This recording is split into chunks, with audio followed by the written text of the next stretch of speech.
Hello everybody.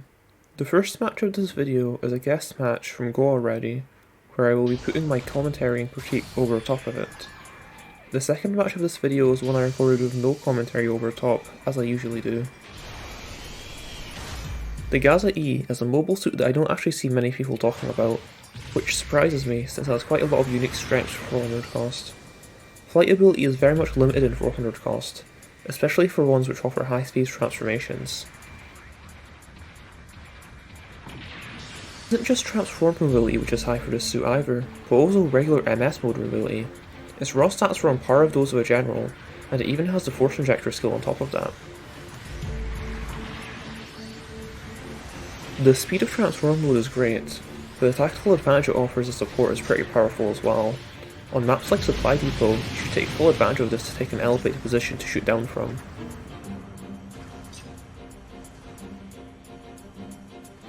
The game plan of this suit is basically to provide support to your team with your two instant staggers, while also looking for chances to use your missiles.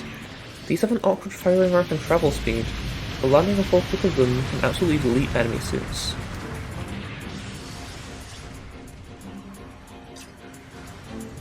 I think in this section, he is kind of struggling to find a good chance to abuse the missiles, but even if you don't manage to do that, the beam staggers on their own can do pretty solid damage. The transformed variation of the beam cannons have their own separate heat gauge, so make sure to take full advantage of that. You actually have access to two types of missiles.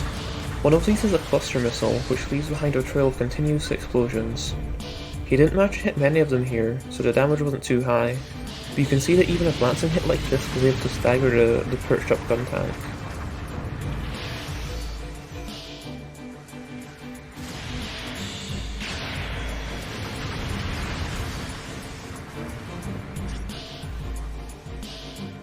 I think he should have been more willing to use his melee here. Despite having no balancers, Gaza-E is actually quite capable in melee combat if given the chance. It has a high power beam saber with a long range sweeping motion, so this could have dealt with the gun tank much better.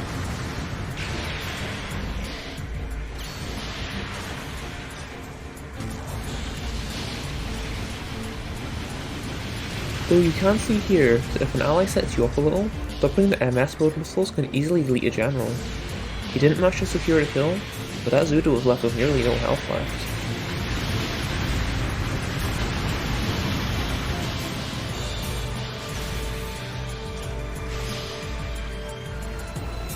You can kind of see some of the weaknesses of Gaza-E in these upcoming sections though. It has a lot of offensive potential in its transformation, but the actual flight time is low.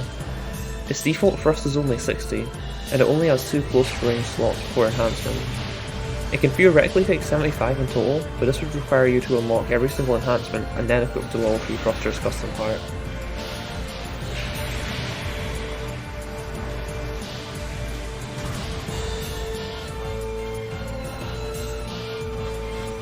So if you aren't really careful of how you play, then you will end up running out of thrust early and potentially put yourself into a really dangerous situation. This is made even worse by adding literally zero melee resistance, so running out of thrust while in the middle of a bombing run can spell the end of this suit.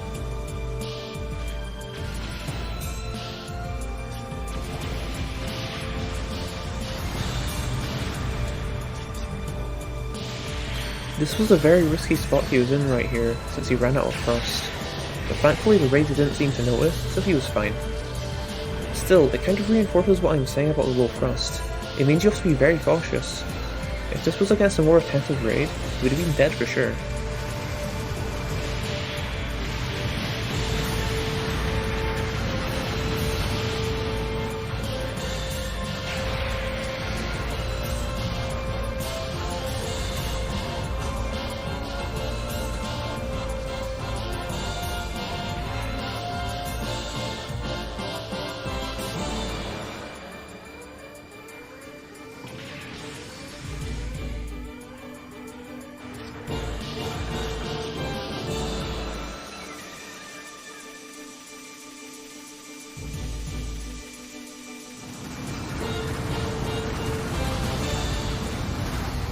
I think this was actually a really good play here.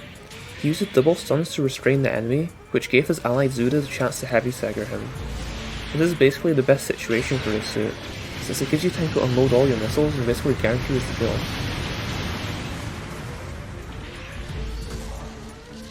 Not many people know about this, but if a transformed suit detransforms, then he will instantly swap to your primary with no delay.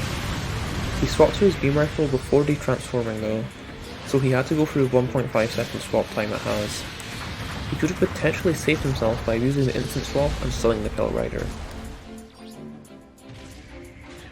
Guntank is a pretty stationary suit, so in this situation it probably would have been better to start off with his cluster bombs rather than his stuns. This would have stunned the Guntank before he could return fire, but even so, you can see the DPS potential of these cluster bombs on a stationary target. Only 5 of them plus his beam stuns were up to half HP. Bad situation here, but it wasn't really his fault. If you're already busy fighting somebody else and a raid sneaks up on you, then you kinda just have to take the L there.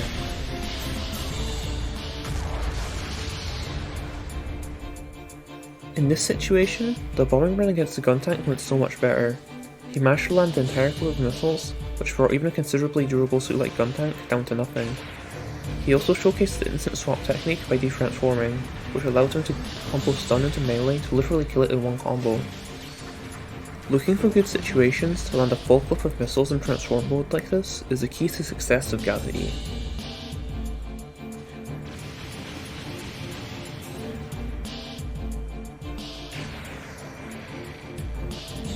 Normally Gaza-E would be pretty capable of defending itself against an incoming general like this, though unfortunately his beam rifle was reloading, which has made stunning into melee a lot easier. Again, he is in a bad situation here, since his team is waiting to respawn.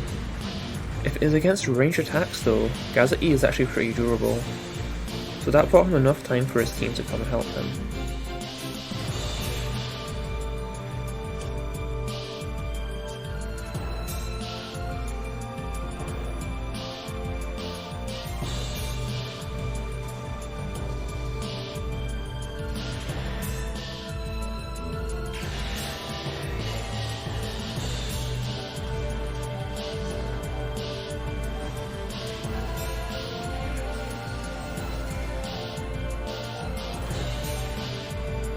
I think this match went pretty well overall, with some spots being kind of rough due to running out of thrust while transforming.